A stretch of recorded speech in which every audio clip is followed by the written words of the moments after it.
Loads of you asked for regular updates on how I'm faring with my New Year's resolutions, so I thought I would pop in and share my progress with you, such as it is. Long story short, I am well on the way to smashing my goals. Stay tuned for the breakdown. Let's go!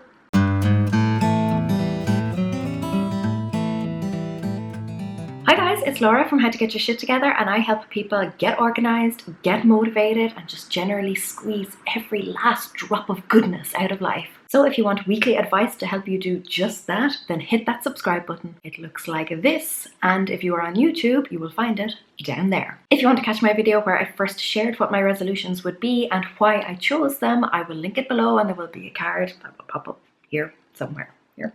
So it has been 2 months since I set these goals, so here is how I'm faring. Resolution number 1 was to make the site more professional. So the first thing I did here was to download and start using Final Cut Pro, which is editing software. The very first video I edited on it was my channel trailer. It was also my 100th video. There was a very steep learning curve. Now, a few weeks on, starting to get the hang of it. The second thing that I wanted to do was to increase my photography skills. So I signed up for an online diploma. I've never done an online course before, but I thought, first time for everything, why not try it? And the final big thing I did was to completely redesign the homepage. I launched it on January 1st of 2017. So that has gone really well. Also, you'll notice that if you sign up for my mailing list now, you will get a welcome email. It gives you some extra little bonuses and stuff. So I will link it below if you want to subscribe. You should definitely do that. I've got a members only resource library. You get access to the private Facebook group,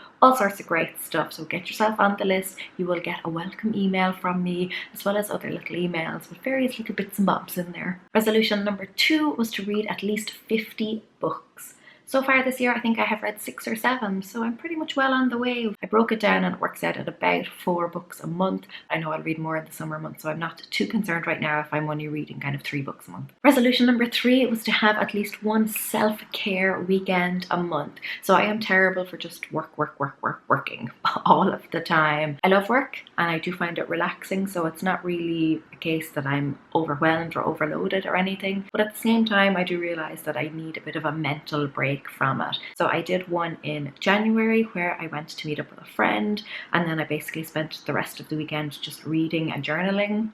It was great, by the way.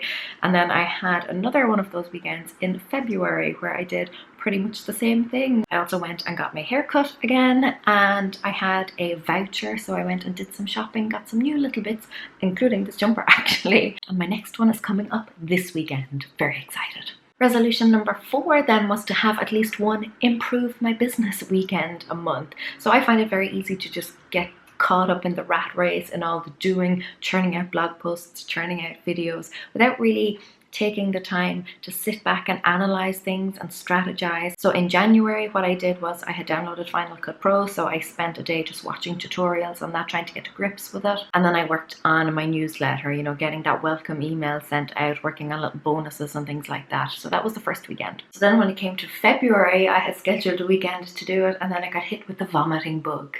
Norovirus hit the house and just swept through it, and we were all basically bedridden for several days.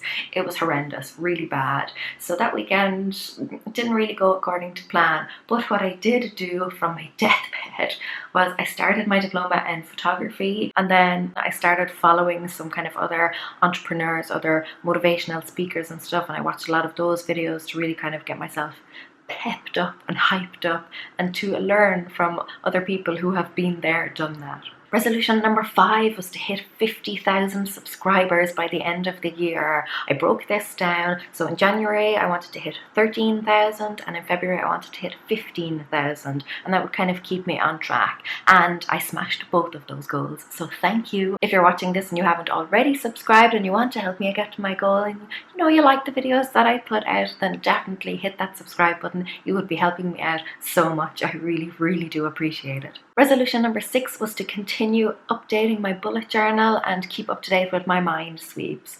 I'm a bit wishy-washy on this one so far. I have kept up to date with my mind sweeps. Bullet journaling I have fallen behind on. Right now we're just into March 2017, and my bullet journal is only up as far as somewhere in the middle of September 2016. So yeah, I'm quite a few months behind. I'm hoping that I can set aside a weekend and just really sit down and plow through it. 7 was to turn my home into a haven. I have decided that at the end of every month, the last day of each month, I am going to dedicate to cleaning one particular area of our home, giving it a really good deep clean. So the last day of January, I tackled the kitchen. I spent hours in there. All through February, I kept it clean. It still looks pretty spotless.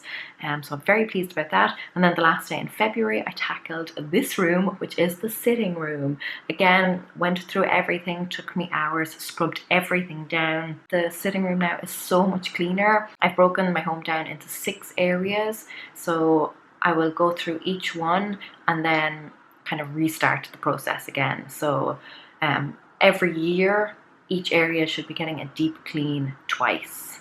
Resolution number 8 then was to drop to 54 kilos. I've said it before and I'll say it again. It's not about the number. It's not really about the weight for me, but it's about feeling good in my clothes again, losing like some excess weight that I had put on due to pizzas and just general bad diet. So it's not really about the number. So before you jump into the comments.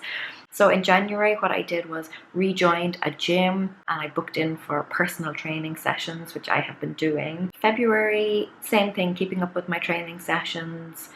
Diet could use a lot of improvement, to be honest. It's a little bit up and down. Meal planning is one of the ways that was the main way that I intend on doing it, and I had started at the beginning of January and it was going well, and then I kind of just stopped. So I just need to get into the habit of doing it. Number 9 then was to gain financial independence. So for January and February, for both months, I made extra repayments on my mortgage, which I'm very happy about. I wish I could have put a little bit more towards it, but there is still time. Number 10 then was to be more mindful and intentional with my time. I have to say, yeah, I pretty much did this. In January, I was meditating a lot, not every single day, but at least once every 2 days, and that really, really helped me. I've also continued to plan out my days in advance. If you don't plan out your days the night before, I would highly recommend it. It really has worked wonders for me. I have been doing it for years now. I wouldn't change it.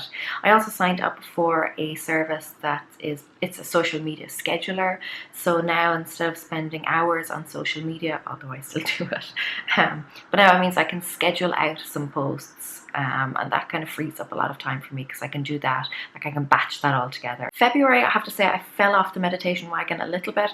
Actually, I don't think I meditated at all in February, maybe once or twice, but I don't know if it's kind of just these resolutions in general or if January just went so well. But I find that I am being more intentional with my time. I'm using my timers. I feel really good. Particularly the past few days, I felt very, very productive. Now I have concentrated on kind of working ahead a little bit, and that has cut out a lot of frustration for me. And it's made me feel a lot more relaxed. Resolution number 11 then was to write a book outline and have the first draft completed, or at least very nearly completed, by the end of the year. So I sat down in January. At the time, I wasn't even sure what type of book I wanted to write. I wasn't sure if I wanted to write fiction or non-fiction, what topic it would be on, what I would talk about. So I sat down, brainstormed that, and I came up with my book. I'm not going to say what it is yet. It's still very much a work in progress. I'm really excited about it. I have to say, really, really excited. And then finally, resolution number 12 was to live a more natural, eco-friendly life. The big one on this, and loads of you have been asking about it, I completely stopped using shampoo and shower gel on January 7th, I believe was the last time I used either of them. I will have an update for you on how I'm getting on with the no shampoo thing. I know a lot of you have been asking about it. I wanted to wait a while. There's no point filming a video like a few weeks into it because I haven't even fully gone through the transition phase yet. But this is what my hair looks like right now. I think it's looking pretty okay. I've been taking some pictures here and there, so I'm hoping to have a video up sometime next month, sometime in April. And then sticking with this resolution, another thing I have been doing is really increasing my recycling efforts. I would say previously I was probably recycling maybe 40 to 50% of my waste, and now I would say I am recycling a good 80 to 90%. So I'm really happy with that. And the final thing I've done here is to stop using the dryer. So now I'm using the clothes horse. It does take a little bit more time, obviously, well, a lot more time. And because they're not going in the dryer, they're very wrinkled when they come out of the washing machine. So it's kind of increased my workload quite a bit because I now have to hang them all and then iron them all. I did use the dryer twice, I think in February, because that's when the vomiting bug hit and I was washing all of the bedclothes, all of the towels, tea towels, clothes and stuff every single day. But twice in 2 months, that's pretty good going. And that is a wrap. Comment below and let me know what is the one goal that you are really struggling with this year, and we will all as a community help you through it. And give this video a thumbs up if you like these kind of updates from me, if you like seeing what I'm doing and what I'm not doing to get me closer to my goals. I started the site and this YouTube channel because I wanted to share my journey towards getting my shit together, to share what I was learning, what was working for me, what wasn't working for me. It was to inspire other people to go and chase their dreams. So if you want to join me on this journey with the added bonus of helping me get closer to one of my goals, then make sure you hit that subscribe button. And like I said, don't forget to comment and let the community know how we can help you get closer to yours. Until next time, gur mila maha agus becky me ship shikalua. Slán.